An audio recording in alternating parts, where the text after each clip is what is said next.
தற்பொழுது நாம் இருக்கும் இடம் ஹுமாயூன் கல்லறை அமையப்பட்டிருக்கிற வளாகத்திற்குள்ளாக இருக்கிறோம். நாம் பார்த்து கொண்டிருக்கிற இடமானது அரபு சராய் வாயில் என்று சொல்கிறார்கள், அதாவது அரபு சராய் கேட் என்று சொல்கிறார்கள். இந்த கேட்டானது 16ஆம் நூற்றாண்டின் மிக முக்கியமான முகலாய கட்டிடக்கலையினுடைய நினைவு சின்னங்களில் இது ஒன்று. இது 1560 மற்றும் 61 ஆண்டுகளில் கட்டியிருக்கிறாங்க. இதை கட்டியவர் முகலாய பேரரசர் ஹுமாயூனுடைய மனைவி ஹாஜி பேகம் அவர்கள். ஏன் கட்டினாங்கன்னா, இது முகலாய பேரரசர் ஹுமாயூனுடைய மனைவி ஹாஜி பேகம் மெக்காவிலிருந்து திரும்பி வரும் பொழுது 300 அரேபிய கைவினைஞர்கள் மற்றும் பாரசீகர்களை தங்க வைப்பதற்காக இது கட்டப்பட்டது. இந்த கட்டடக்கலை பற்றி நம்ம சொல்கிறேன். இந்த வளாகம் மிக பிரம்மாண்டமான வளாகம். குறிப்பாக நாம் முன்னே பார்த்த அந்த கேட்டினுடைய அடி 48 அடி உயரம் கொண்டது. இது 5 மாடி கட்டட அமைப்பை சொன்னது. குறிப்பாக தற்பொழுது நாம் உள்பகுதியில் இருந்துகிட்ருக்கிறோம். நாம் முன்ன பார்த்தது நுழைவாயில், இது உள்பகுதியில் இருக்கிற ஒரு அமைப்பை பார்க்குறோம். பளிங்கு கற்கள் மற்றும் வெள்ளை மணற்கற்கள், சிவப்பு மணற்கற்களை கொண்டு கருங்கற்களை அழகாக நேர்த்தியுற இஸ்லாமிய முறைப்படி இதை கட்டியிருக்கிறாங்க. இதனுடைய வரலாறை பற்றி வரலாற்று ஆசிரியர் SAA நக்வி அவர்கள் சொல்கிறாங்க. முகலாய பேரரசர் ஹுமாயூனுடைய மனைவி ஹாஜி பேகம் அவர்கள் மெக்காவிற்கு தனது ஹஜ் யாத்திரையின் போது தன்னுடன் அழைத்து சென்ற 300 அரபு முல்லாக்களுக்கு தங்குமிடம் அளிப்பதற்காக 1560 இந்த சாராய் கட்டிடம் கட்டினார். குறிப்பாக அவர் திரும்பி வரும்பொழுது சுமார் 300 ஹத்ராமி சைதுகள், ஷேக்குகள் மற்றும் உதவியாளர்களை அரச விருந்தினர்களாக இந்தியாவிற்கு அழைத்து வந்தாங்க. பேரரசர் ஹுமாயூனுடைய கல்லறை குரானை ஓதுவதற்காக அவர்கள் அழைக்கப்பட்டிருக்கிறாங்க. இது ஹத்ராமி விருந்தினர்களை உபசரிப்பதற்காக ஹாஜி பேகத்தால் டெல்லியில் கட்டப்பட்ட ஒரு தங்குமிடம். அந்த இடத்தை தான் இப்போ நம்ம பார்த்துட்ருக்குறோம். ஹுமாயூனுடைய கல்லறைக்கு அருகில் அதன் இருப்பிடம் அமைந்திருக்கிறதையும் நம்மால் பார்க்க முடியுது.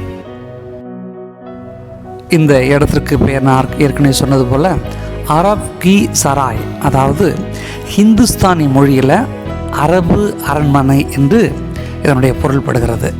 எனவே இந்த இடத்திற்கு ஹிந்துஸ்தானி மொழியில் அரபு அரண்மனை என்று பெயர்படுகிறது. இந்த கட்டிடத்திற்குள்ள யார் தங்கியிருந்தாங்க, யார் அவங்க பேகம் அவர்கள் யாரை குடியேற்றிருந்தாங்க அப்படின்னு ஒரு சில வரலாற்றில் தகவலும் இருக்கிறது. குறிப்பாக பா பஹிம், பா ஹசன், பா தாஹா, ஜமால் அல் லலைல் மற்றும் சகாஃப் வம்சங்கள் உட்பட பல ஹத்ராமி சையத் குடும்பங்கள் இந்த இடத்துல வசிச்சதாக சொல்கிறாங்க.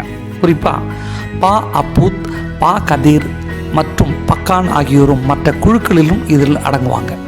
குறிப்பாக இந்த சமூகத்தினுடைய ஒரு வலுவான மத அடையாளத்தை பேணி காத்து வருகிற ஒரு சமூகமாக இருந்தது. இவருடைய மிக முக்கியமான வாழ்வு முறை என்பது குரானை ஓதுதல் மற்றும் இஸ்லாமிய அறிவு ஆகியவை அன்றாட வாழ்வின் மைய அம்சங்களாக இருந்துச்சுன.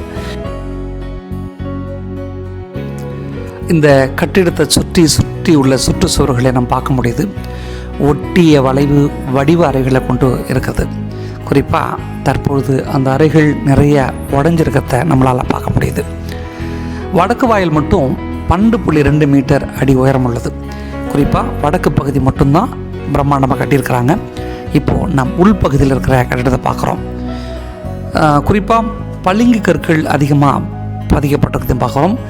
எண்கோண வடிவ வாயுவில் தான் இந்த அறைகளும் அமைக்கப்பட்டிருக்குது. ஆனால் பின்னர் அந்த குவி மாடம் இடிந்து விழுந்து விட்டு தான் சொல்கிறாங்க. இப்போது அந்த குவி மாடம் இல்லை. அப்போ நான் மேலே ஓப்பனாக தான் இருக்குது. மேல் காட்டுறேன் பாருங்கள். மேலே ஓப்பனாக தான் இருக்குது. இந்த பிரதான வாயிலின் வளைவின் மேல் ஒரு பால்கனி சாளரம் இருக்குது. மேலே இந்த மெயின் கேட்டு இப்போ நான் காட்டுறேங்க. இப்போ நான் உள்பகுதியில் இருந்துகிட்ருக்கிறேன். வெளிப்பகுதிக்கு நான் போகிறேன். இந்த கேட்டை பாருங்களேன், பிரம்மாண்டமாக இருக்கிற நுழைவு வாயில். இதுதான் நுழைவு வாயில். இந்த வளாகத்தினுடைய மற்ற பகுதியை நம்ம பார்த்துட்ருக்குறோம். இப்போது இந்த முகப்பு பகுதியில் இருக்கிற மேல் பகுதியில் ஒரு பால்கனி இருக்குது. இப்போ அந்த பால்கனியை நான் காட்டுறேன் பாருங்கள். இந்த பால்கனி கிட்டத்தட்ட 6 சாளரங்கள் கொண்டு அமைக்கப்படுகிறது. அதாவது 6 தூண் மேலே அந்த பால்கனி இருக்கிறத நம்மளால் பார்க்க முடியுது.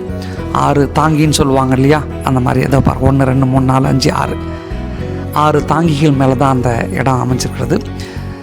ஒவ்வொரு பக்கத்திலும் அதே மட்டத்தில் பிரமிடு வடிவில் குவி மாடத்தால் அலங்கரிக்கப்பட்ட பல பால்கனி சாளரங்கள் இருக்கின்றன.